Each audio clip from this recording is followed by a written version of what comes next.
Hey there, welcome back to another video. This time around, it is my review of the 1983 animated fantasy film Fire and Ice.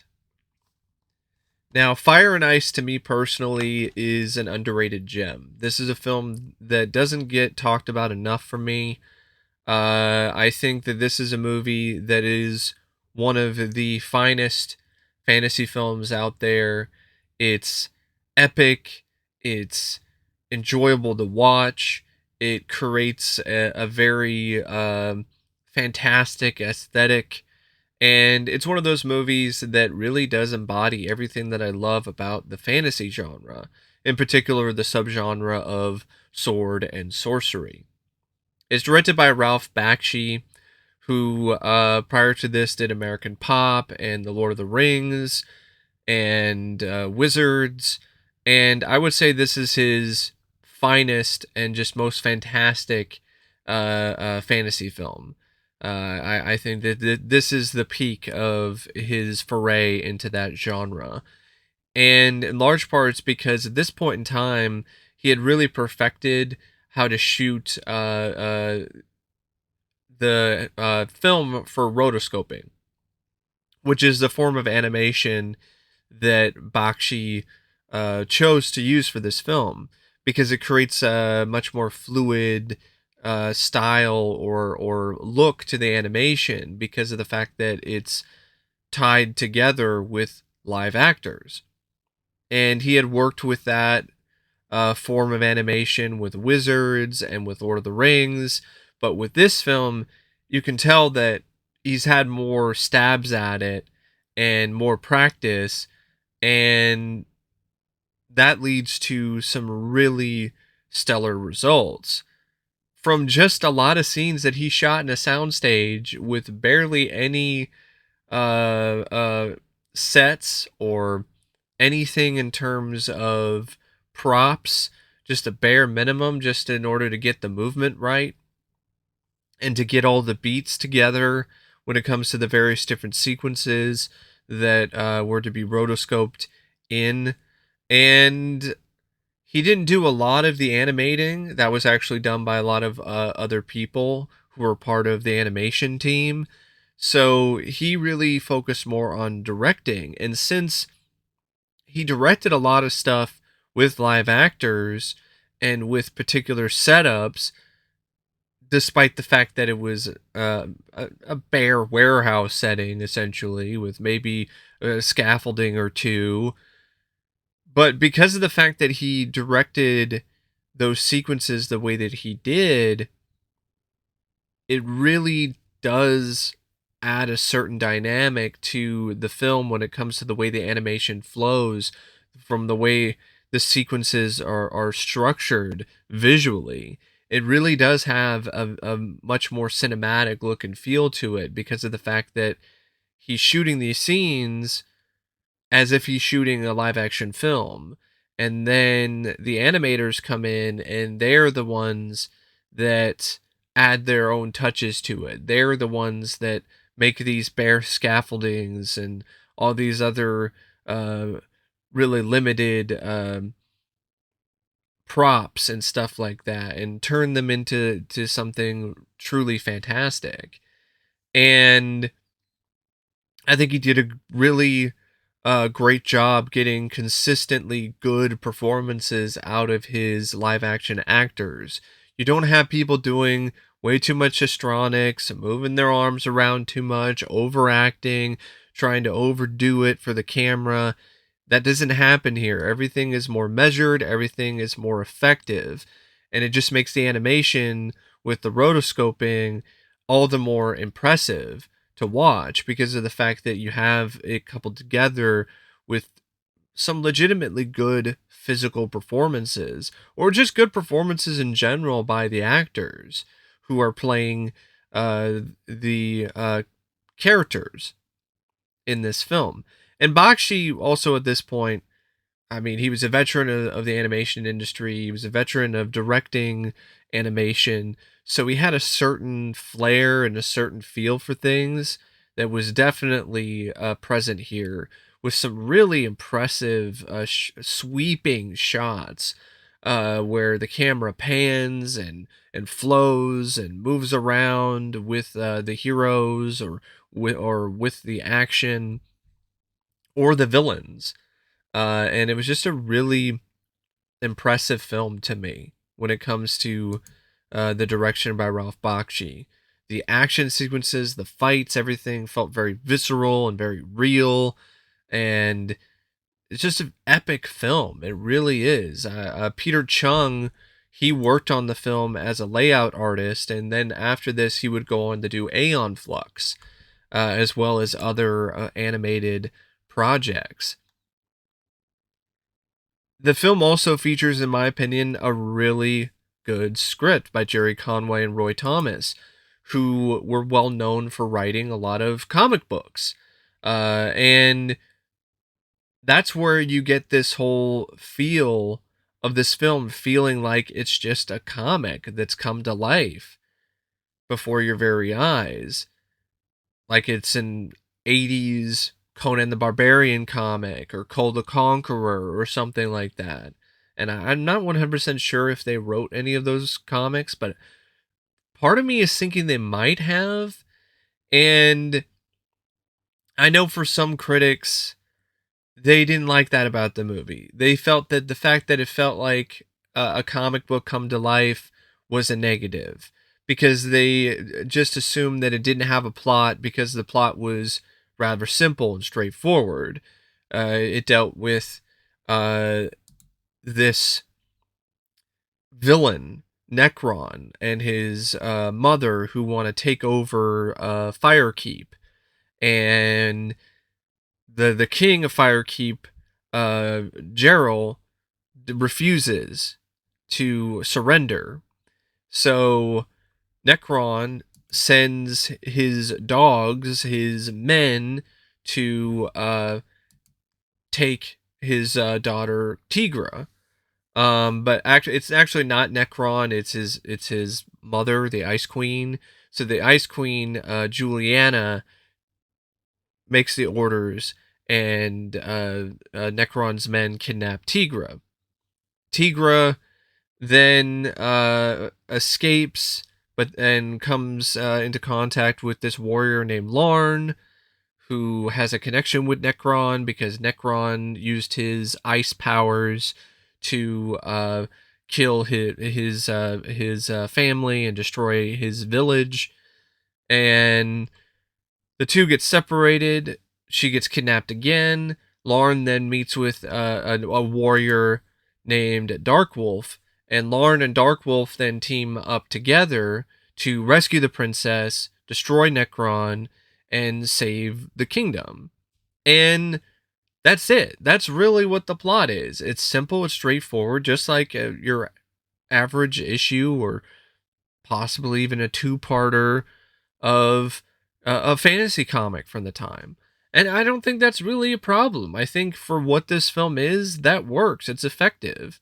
There's enough stakes here. There's enough of a reason to care about what happens because I think it does a good job raising the stakes and building them, and also providing the characters with some nice moments where their characters shine and show some depth. I know Darkwolf was initially supposed to be the father of Necron, but they changed some things around in the script last minute, so they cut that out, and so that wasn't actually featured in the film. And I can understand why that was kind of cut out. I think just having Darkwolf just be a mysterious warrior who has a beef with Necron worked well enough for me. And not having a lot of moments where the film slows down to try to build extra subplots and other extraneous stuff really makes it so it's a much more fast-paced, thrilling, and exciting film to watch. It makes it so there's not really that many dull moments. That's what I don't get when it comes to critics who said that this is boring. Like, how is this boring? Like, there's always, for the most part, almost every scene is full of something happening on the screen, whether it's a sword fight, it's some kind of battle, it's a struggle with some kind of monster or beast, or characters who are running or they're on the run and they're constantly moving. Uh, I don't understand how this could be considered to be a boring film. Like there's always something happening in almost every frame. And there are a few slower moments that are just there to kind of build character, like the scenes between Lauren and Tigra, where they grow to really fall for one another. But those are still fun to watch because the two have good chemistry and they have a lot to really work with when it comes to their characters and their interactions. So I don't really get it. I don't understand the criticisms that this is a boring film, that it's dull. I think it's anything but. And you also have a script that really has fun with things. It has fun with the fact that it's animation, so it doesn't necessarily have to have the same limitations as a live action film would in terms of visual effects. So you get a lot more variety of creatures and other different types of magic and sorcery. And I think the fact that it also just really kind of wraps things up and makes it just its own standalone fable is also really refreshing. There's no sequel bait or anything. Necron doesn't like break his hand out of the lava at the end of the movie and say, I'll be back, like the 80s Masters of the Universe. No, Necron dies, Ice Queen dies, Dark Wolf uh, uh, and Lauren get their revenge, and Lauren and Tigra live happily ever after. That's fine. We didn't need anything extra. It's good. Sometimes you can just get a kind of simple meal and that's more than satisfying. That's more than filling. You don't always need a 5-course meal in order to be satisfied when it comes to a film, especially a lower budgeted animated movie. So yeah, I think the two screenwriters, they did a great job considering the limitations of the film and considering the quick turnaround. I mean, this was a film that was written and put together in a very short amount of time. And yeah, you can tell that they were really big fans of Frank Frazetta and his vision and his imagination and his view of the fantasy genre. And they took Frazetta's paintings and then brought them to life with this script and with the animation that was tied together with it. And yeah, I wouldn't say like the dialogue is amazing. I guess if I were to try to come up with a few things that the script might be lacking, it might be stuff like that. Like it doesn't have amazing, memorable lines of dialogue or quotes. It's also a film that I think Necron is a strong and interesting villain because of the way that he's portrayed. But I never really felt that he was much of a threat. Same way for the Ice Queen, and definitely not Necron's dogs that are these like Neanderthals. I think honestly the Neanderthal dogs, which that's what they call them in the film. They're Neanderthal men, and they just speak in like grunts and stuff. And at first it was kind of interesting, but then as the film went on, it kind of boring. So I would say if there's one boring thing about this movie, it's the Neanderthals. I think there should have been like a little bit more of a variety when it comes to Necron's army.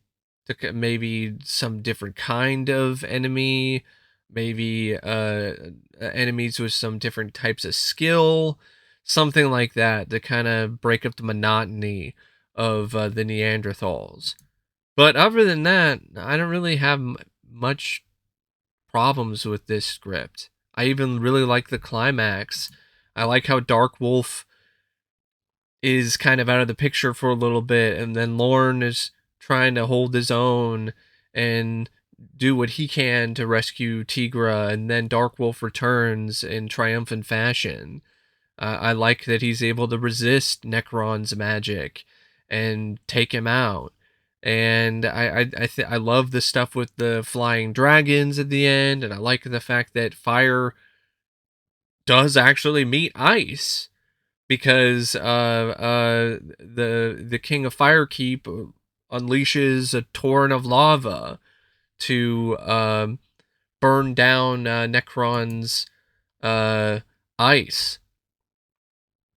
So yeah, it's a good script. It really is. It has a lot of elements that you want out of a fantasy film, and creates a really majestic world for the characters to be a part of, and various different settings within it.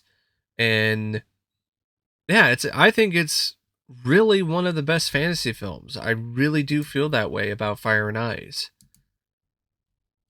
And I think the voice acting is pretty solid too. I think William Ostrander did a nice job voicing Lorne. I actually think it's some of his best work as an actor is his voiceover work here as Lorne. I really think he captured the youth and the verve of the character very well. And Tigra was also really well executed by Maggie Roswell. Really like the back and forth between her and William Ostrander. Steve Sandor was spectacular. I thought he was stupendous as Dark Wolf. I love the way that he voiced this character, gruff and mysterious and all kinds of badass. Stephen Mendel, also think, did a solid job overall as Necron. The villain, the young evil prince. If you really think about it, like he has that kind of vibe about him. Gerald by Leo Gordon, fine. Taro was also voiced by William Ostrander. I think Taro's like the son of Gerald. That's one voiceover performance that I thought was lacking, which is interesting because the same guy voices Lorne and he did a really good job with that. But Taro is pretty terrible. I gotta be honest. I think that's who it is. Could be a guy named It could be Otwa, voiced by Mickey Morton, but I think it's Taro though, who is like the brother of Tigra. Yeah, Prince Taro. Yeah, that is him. Um, the only other voice actor of voice performer I want to mention is Susan Tyrell, who voices Juliana. Um, she was over the top and just hamming it up, but it was really a blast, and it really did fit the character and really added a lot of extra vitality and just energy to the film when it comes to every scene that she was in. Honestly, she did such a good job bringing this character to life. I would have maybe wanted to see more of Juliana over Necron, but that's just me personally. But yeah, good voice cast. Some nice cinematography by Francis Grumman. It's well edited by David Marshall, and it has a absolutely amazing and just top-notch score by William Kraft. This score, in my opinion, is one of the best scores of the 80s and one of the best fantasy scores of all time. I honestly feel that way about this score. It's rousing, it's exciting, it's enthralling, it's full of just intrigue and suspense, and it just evokes imagery straight out of your best fantasy novel or fantasy comic or a Frank Frazetta painting. It's just so excellent on so many different levels when it comes to the composition. It's memorable, it's iconic in its own way. It's really a score that leaves an indelible mark on you. And I do not know why it's not more well received. It's not talked about more often. And I don't know why William Kraft himself doesn't really get as much recognition. I think it's because he didn't do a lot of films. I mean, after this, he didn't really do a whole lot until like the 90s. And he did a few 90s films like Carlito's Way, which was the last film that he did a score for. But even prior to Fire and Ice, he didn't do a ton of stuff. I think he's more well known for, I think, his work in, the classical music, orchestral arena. So when it comes to the area of music and compositions outside of film, so it seems like he's more well known in that area. And I can get it. I think a lot of his peers, a lot of the people who were familiar with his work in that aspect really do hold him to high regard. But I think for a lot of people, they don't really hold him to the same level of praise and quality because of just how kind of obscure and kind of how limited his film composing career ultimately was. But Fire and Ice to me is just a fantastic score. And I think it's one for the ages. I really do feel that way about this score. And yeah, overall, I really enjoy this film. I think it's a unique, intriguing, captivating, fun fantasy film. I've always enjoyed it ever since I first saw it on this DVD years ago. And it also features one of my all-time favorite movie trailers. I love the theatrical trailer for this movie. Like every time I watch the trailer, it just makes me want to watch the movie all over again. So, yeah, I can't recommend this film enough if you're a fan of fantasy films, especially 80s fantasy. And if you're a fan of animation, definitely check this one out sometime if you haven't already. And that is my review of Fire and Ice. And until next time, thanks for watching. And as always, I'll see you later. See ya.